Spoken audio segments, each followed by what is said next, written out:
Hi hello ನಮಸ್ಕಾರ ಸ್ನೇಹಿತರೆ. ನೋಡಿ, ಇದು ಮೀನುಗಳ ಒಂದು ಓಡಾಟ ಯಾವ ಥರ ಸ್ವಚ್ಛಂದವಾಗಿ ಅಕ್ವೇರಿಯಮಲ್ಲಿ ಗಾಜಿನ ಒಂದು ಡಬ್ಬದಲ್ಲಿ ಯಾವ ಥರ ಓಡಾಡ್ತಾ ಇದೆ ನೋಡಿ.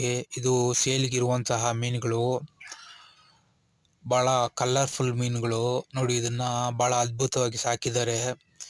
ಹಾಗೆ ಸೇಲ್ಗೂ ಇದೆ. ಇದು ಅಕ್ವೇರಿಯಮ್ಮು ಸೇಲ್ ಮಾಡುವಂತಹ ಅಕ್ವೇರಿಯಂಗಳ ಒಂದು ಅಂಗಡಿನಲ್ಲಿ ಬಹಳ ಕಲರ್ಫುಲ್ ಆಗಿರುವಂತಹ ಮೀನುಗಳಿದು ನೋಡಿ. ಎಷ್ಟು ಚೆನ್ನಾಗಿದೆ. ಸ್ಲೋ ಮಿಷನಲ್ಲಿ ನಾನು ಕ್ಯಾಪ್ಚರ್ ಮಾಡಿದ್ದೀನಿ ನೋಡಿ.